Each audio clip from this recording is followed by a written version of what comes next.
other things to make them available for Arabic speakers. And in this present situation, what's happening is those are being created into PDFs, they're being printed out, and they're being handed out on the street, because there is no access to them online. So, and there isn't enough Arabic on the web anyway, even though many people in the world are speaking that language and those languages around it, there's just not enough Arabic. So the translation side is very important. But you think about this in terms of actually that human rights side and freedom of speech, curtailing that is really definitely part of the digital is part of it now, holding people back. Okay, yeah, and that's something that we will keep an eye on for sure. Glenn, thank you. Now, if you're left-handed, you must often say, why don't they make more devices for right-handed people? In that case, you should read Kat Holmes's book. It's called Mismatch: How Inclusion Shapes Design, because that and many other examples are bound to resonate. So, Kat, tell us about some of these. Hello, I should say. I'm forgetting my manners. Thanks for coming in. Welcome to the studio. Welcome to the BBC. Thank you.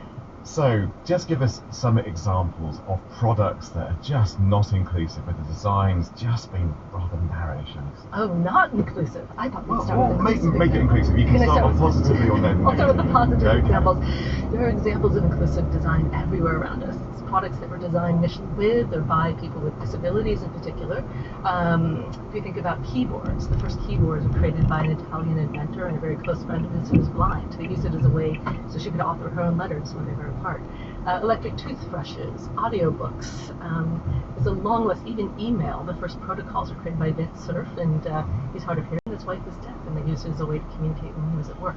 So I love thinking about all these kind of quiet heroes of inclusive design in our everyday environment that started out as a very focused solution for someone, and then became a solution that we all benefit from. And Glenn, you've had a glance at the book as well, and yes. Obviously, we all agree. I mean, who wouldn't? That if you're designing products, it's nice if most products are usable by most of us. Yes, it is, and I think we're moving into a world and a time when we have to actually use inclusive at the base of the core basis of design principles. So really, there should really be pointed out when no product should be made without them being utterly inclusive and used by everyone. And I know the gaming world's looking at this a lot. The product world, much more debate in the design sector about this. But you're really right; it's about with. Absolutely. Yeah, we're designing with people who have been excluded historically or who have experienced exclusion in using a product.